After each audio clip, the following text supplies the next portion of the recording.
안녕하세요. 딜러말입니다. 반갑습니다. 사태 이후 이제 주요 선진국들이 양적 완화를 재개하고 여러 가지 어떤 정책을 경기를 부양하기 위해서 정책을 내놓고 있습니다. 통화 정책 말고 또 비정통적인 통화 정책을 이제 사용을 하고 있는데요. 그 중에 이제 수익률 곡선 통제라는 용어가 나오기 때문에 그것에 대해서 설명을 하려고 합니다.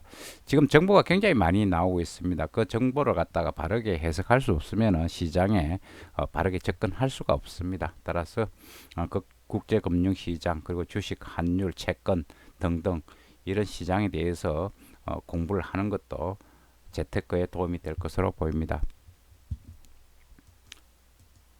미국제 수익률을 알아보겠습니다. 미국제 수익률은 전반적으로 이제 장기가 당연히 높은데 10년물짜리 이상은 지금 그 미래의 어떤 불확실성 때문에 미래 불확실성 때문에 10년물 국채를 갖다 사지 않습니다. 안 살 경우에는 이 국채 수익 가격이 떨어지잖아요. 가격이 떨어지면 수익률이 올라갑니다.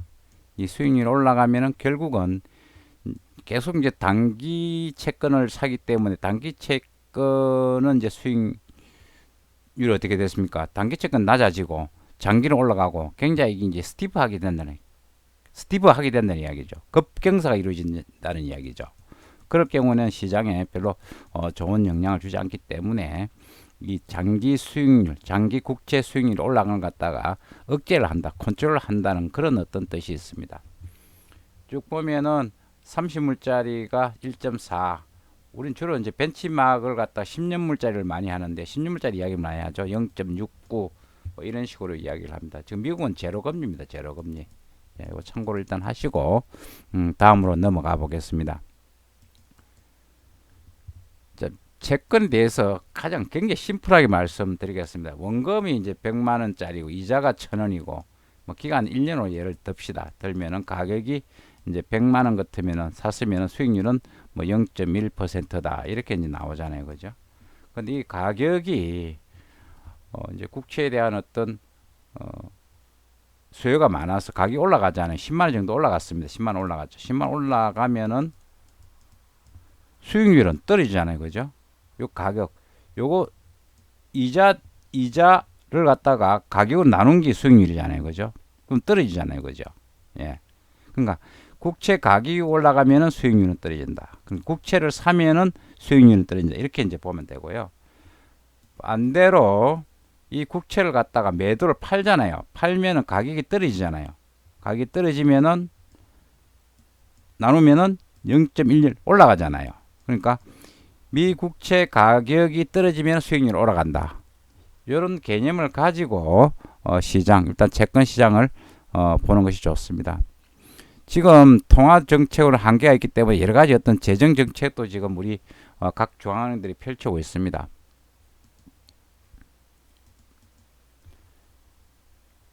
자, 10년 이상 장기 채권율 수익률 상승하는 이유. 방금 앞전에 말씀드렸잖아요. 장기 채권 수익률을 상승한다는 이야기는 채권 가격은 상대적으로 떨어진다는 이야기예요. 가격 떨어지고 수익률은 올라가고 이런 이야기잖아요, 그죠? 자, 인플레이션. 물가가 올라간다. 그럼 어떻게 됐습니까? 이제 물가 올라간다. 금리가 올라간다는 이야기잖아요. 금리가 올라가면은 어떤 채권을 팔고 은행 쪽으로 들어오겠죠. 그래서 채권 가격이 떨어지겠죠. 어떤 미래의 불확실성. 미래가 불확실할 경우 단기 채권을 사지 굳이 10년짜리를 사지 않잖아요, 그죠? 예, 그런 경우 위험 자산스러운 리스크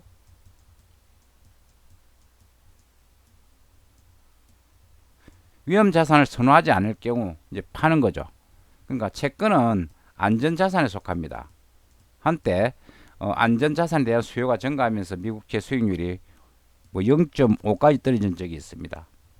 따라서 10년 이상 장기 채권 수익률 상승 이유는 여러 가지 있는데 물가, 미래의 불확실성, 위험 자산 관련해서 사고 팔고 하기 때문에 수익률이 올라갈 수 있다. 그럼 이 수익률을 일정 레벨을 갖다가 묶어둬야 된다. 이 수익률이 올라가면은 결국 이 단기 수익률에도 영향을 줄 수 있고, 그 다음에 우리 소비자가 금리, 대출을 낼 때 금리에도 영향을 줄 수 있습니다. 그리고 소비에도 영향을 주기 때문에 국채 수익률이 올라가는 것 같다가 중앙은행들이 싫어하죠. 예. 그래서 비정통적인 방법으로 수익률 곡선 통제, 일드 커브 컨트롤한 용어가 최근에 굉장히 많이 나오고 있습니다. 그래서 설명을 드렸는데, 특정 만기 국채 금리를 일정 수준으로 고정하는 것을 목표로 채권을 매매하는 시장의 금리. 그러니까 이 채권을 갖다가 중앙은행이 들어서 사주는 거예요. 매입한다. 매입하면 가격이 어떻게 됩니까? 가격이 올라가죠. 올라가면은 수익률은 떨어지잖아요. 그죠? 이런 원리입니다. 그래서 일정 레벨 묶어 놓는다. 이제 실물 경제와의 괴리, 심화, 시장 기능적. 시장, 그러니까 실제로는 경기가 뭐 안 좋은데 자꾸 또 그 나라 경기가 안 좋은데 국채를 갖다가 국채 가격이 올라가는 것도 좀 이상하잖아요. 그죠? 그래서 실물 경제와의 괴리 심화로 인해서 시장 기능이 저하될 가능성이 있다. 지금 하고 있는 일본은행과 호주은행이 지금 채택을 하고 있습니다. 이제 페드도 이걸 갖다가 이제 검토를 하고 하려고 하는 모양이에요. 따라서 최근에 국제 금융 관련 시황 뉴스에 보면은 일드 커브 컨트롤하는 이야기들이 많이 나옵니다. 하나의 시장 부양 정책이다, 이렇게 이제 보시면 되고요. 돈을 풀기 때문에 그렇습니다. 결국 장기 국채를 살려면 돈을 풀어야 되잖아요. 자, 여기서 한번 CNBC에서 제가 인용을 했는데요. Graphing for New Tools, 새로운 툴을, 도구를 갖다가 더듬어서 찾는 거예요. 지금 중앙은행들도 지금 경기 부양을, 경기 침체를 막기 위해서 여러 가지 정책을 내고 있는데 마땅한 이제 정책이 없잖아요. 보통 이제 통화 정책 가지고 하는데 통화 정책 좀 한계가 있으니까 여러 정책을 이제 찾고 있는 가운데 패드는 지금 현재 일본이 사용하고 있는 일드 컨트롤, 수익률 곡선 억제를 갖다가 지금 한번 보고 있다, 이렇게 이야기를 하고 있습니다. The Bank of Japan, 일본의 Yield Curve Control Initiative aims, 뭘 목표로 하고 있냐면은 장기 금리가 안정되게 하기 위해서 이렇게 하고 있습니다.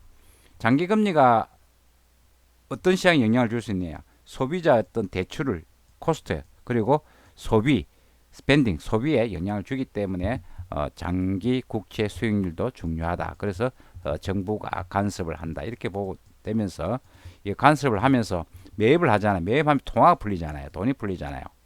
이 돈이 풀린다, 이 이야기죠. 그래서 양적 완화 정책이 하나의 일종입니다. 그렇게 보시면 됩니다. 자, 지금까지 국제금융시장을 한번 살펴봤습니다. 앞으로 이런 시간을 많이 갖도록 하겠습니다. 감사합니다.